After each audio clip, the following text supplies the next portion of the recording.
Right, it's the 10th of October. This is the following day from stripping down that LT230. One of the worst things about doing these jobs, it's nice putting them back together again, it's all the cleaning. And I've probably mentioned this to you before. In my parts washer back there, I fill it full of petrol.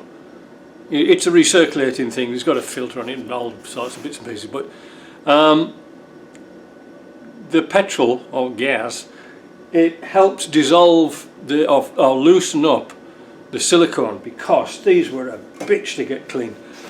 All inside here was coated with that clear silicone because you couldn't really see it, and all inside the thread holes or the holes to be tapped out, they were all full of silicone. So I soaked them and it goes like snot. I give these pieces here like a fine sandblast, a few minutes. Boring job, isn't it? But then I blow out all the holes and then use a tap and tap out all the holes, all the threads, make sure they're all clean. I also run a drill through the holes, you know, so that any trapped silicone that I've missed can come out, so that's nice and clean.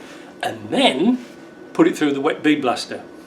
Now the beauty about this is, because it's the 10th of October and it was cold this morning, I've now got my central heating running and my boiler, so that makes it really good, because now I can stand all these bits that's come out the wet blaster onto the top of the stove, and they'll dry out remarkably quickly. And then you use your air line with some goggles on to blow out any remaining glass beads, because they do tend to clump together, and that's the last thing you want mixing up with your oil. So like I say, all these little crevices here, we blow them all out and make sure that they're all good. We can do the same not only with aluminium, but we can use it on steel. Now these gears that came out here, this is the low range, this was absolutely black acky.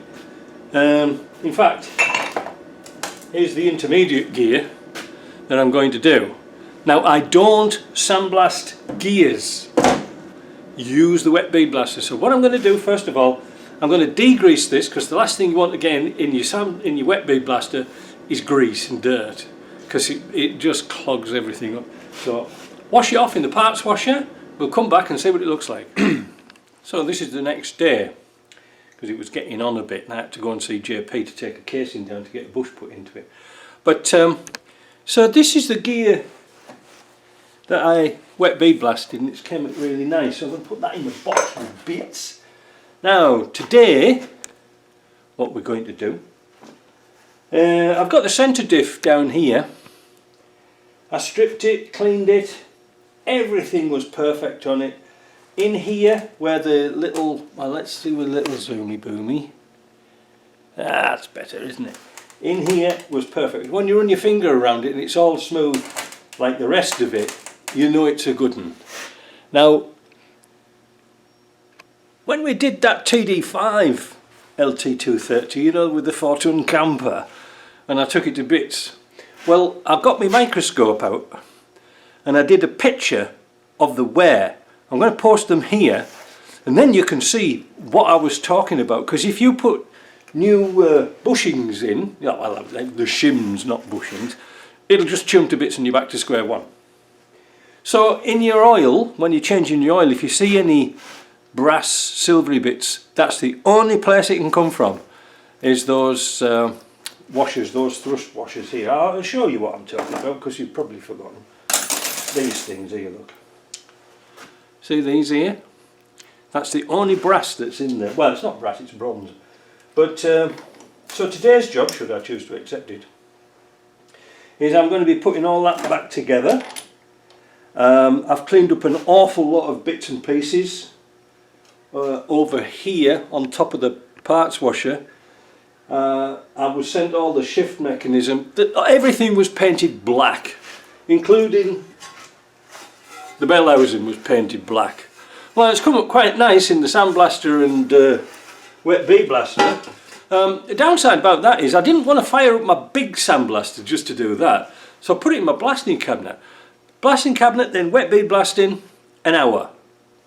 But really, when I do Land Rover gearboxes, I don't do those bits because they're usually missing. Neither do I do the shift mechanism. So let me put this diff together, get a couple of bits out of the way. I'm also going to put new bearings in here. Now I haven't got a rebuild kit yet, so I'm going to jump the gun a little bit because I've got 2 new bearings on the shelf over there. You have to believe me. Put those in because JP's working today and it's Saturday, and he's machining out 2 casings. Well, he's done one, he finished it yesterday, but I was a bit tied up to go and pick it up. So I'm going to go and see him this morning. And then we can set up our little tool to put a solid bush in that. So simply this diff here, I'll go back to this diff. I know I'm flip-flopping all over. When I felt it with the shafts, it felt perfect. So is there any point getting to shimming it all up? If it feels good, it is good. And the way you shim it up, believe it or not, is using these large shims here, because it puts more pressure, or reduces load, should I say, on here, which inadvertently pushes these bits, oh God, I need a cameraman, pushes these bits in and out. So if it's loose, well, here, look at you, come here, you don't know what the hell I'm talking about, do you? There we go.